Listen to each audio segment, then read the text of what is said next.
हर्षकिरण news बातमीपत्रात आपलं स्वागत आहे। धम्मदीप बुद्धिस्ट कल्चरल शहापूर संस्थेच्या वतीने वैशाख बौद्ध पौर्णिमा साजरी। बौद्ध धम्मातील एक अत्यंत महत्त्वपूर्ण आणि पवित्र उत्सव म्हणजे बौद्ध पौर्णिमा।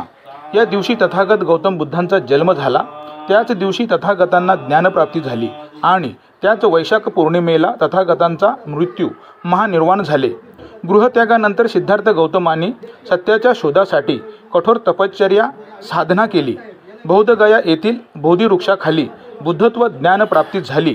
ही घटना वैशाख पौर्णिमेला झाली, तेव्हापासून वैशाख पौर्णिमा ही बुद्ध पौर्णिमा म्हणून ओळखली जाते। जगामध्ये 180 देशात तथागतांचा जन्मदिवस बौद्ध पौर्णिमा वैशाख पौर्णिमेला मोठ्या हर्ष उल्हासात साजरी केली जाते। शहापूर तालुक्यातील धम्मदीप बुद्धिस्ट कल्चरल संस्थेच्या वतीने तथागत गौतम बुद्धांचा जयंती महोत्सव साजरा करण्यात आला। या दिवशी महोत्सवासाठी भिवंडी लोकसभा खासदार बाळामामा म्हात्रे, शहापूर विधानसभा आमदार दौलत दरोडा तसेच मार्गदर्शक म्हणून साहित्यिक कवयित्री आशाताई कांबळे उपस्थित राहिल्या। त्यावेळी खासदार बाळामामा उर्फ सुरेश म्हात्रे यांनी आपले मनोगत व्यक्त करताना सांगितले की बाबासाहेबांना आणि बुद्धांना अपेक्षित असे काम आपल्याला करायचं आहे।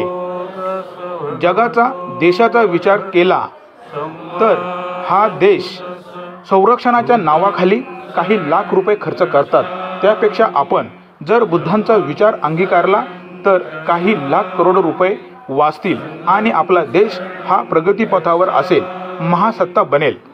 जर बुद्धांचे स्वागत केले, बुद्धांचे अनुयायी झाले, त्यांचा विचार अंगीकृत केले तर आपण संपूर्ण विश्व जग आनंदात राहील अशी माझी खात्री आहे।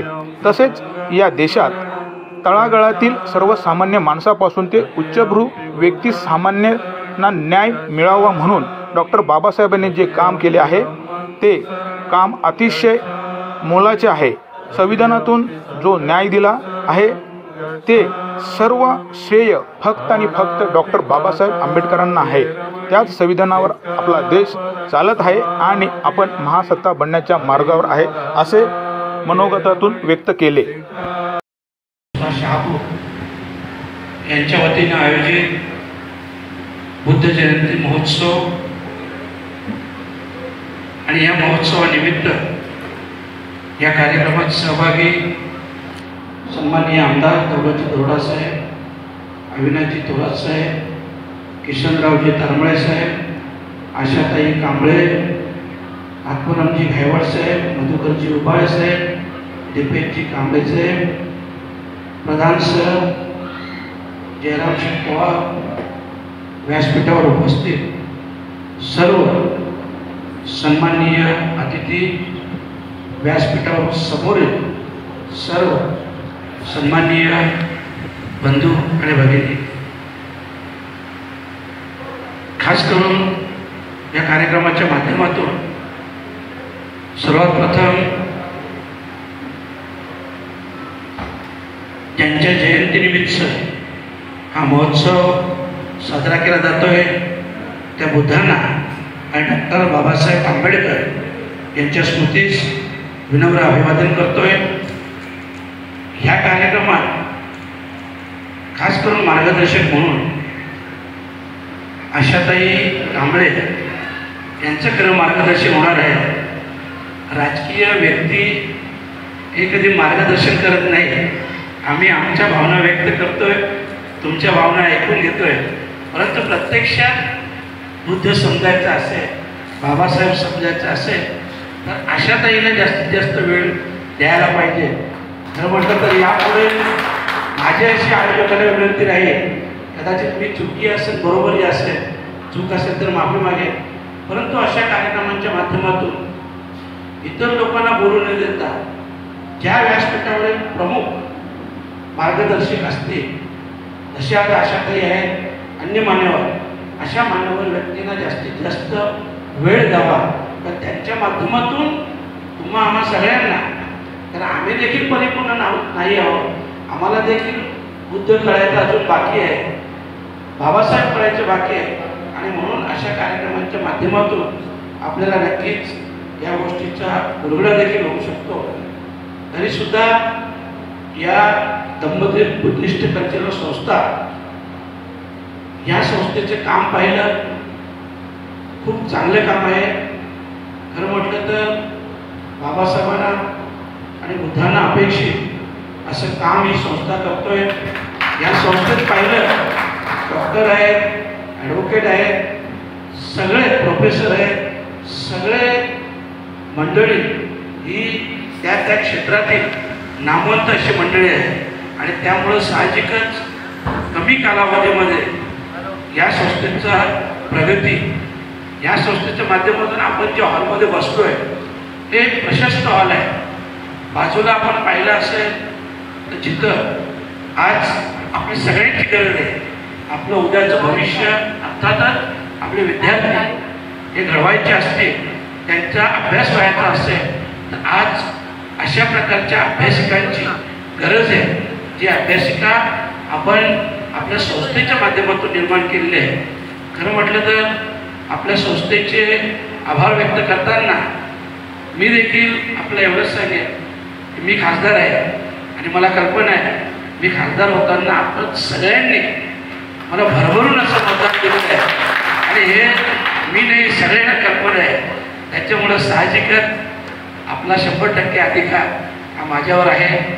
मला कल्पना आहे मी प्रत्येकाचे वैयक्तिक ऋण हे फेडू शकत नाही, परंतु असे काही समाजाचे उपक्रम असतील, असे काही संस्थांचे उपक्रम असतील, त्या संस्थांच्या माध्यमातून जास्तीत जास्त मदत करून मग खासदार निधी असेल किंवा माझ्याकडून वैयक्तिक देखील असेल, आपल्याला जी अपेक्षा असेल ती नक्कीच पूर्ण करण्याचा प्रयत्न देखील करेल.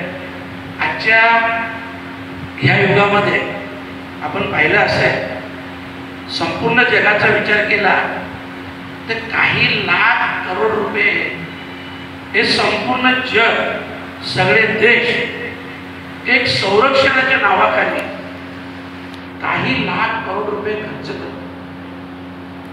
फक्त एक बुद्धांचा विचार जर आपण अंगीकारला तर काही लाख करोड हे आपले वाचते आणि त्या देशाची प्रगती देखील व्हायला मला वाटत नाही वेळ लागेल. आपण पाहत असा सगळेजण अण्वस्त्र चाचणी करतात, एक क्षेपणास्त्र घेतात, ते घेतात. आणि हे सगळं घेण्यापेक्षा, हे सगळं शिकण्यापेक्षा जर मनापासून, अंतःकरणापासून तुम्ही बुद्धांचं स्मरण केलं, बुद्धांची आठवण केली, त्यांचे विचार आत्मसात केले, या सगळ्या गोष्टींची आवश्यकताही भासणार नाही आणि जग देखील, हे संपूर्ण जग सुखात आणि आनंदात राहील.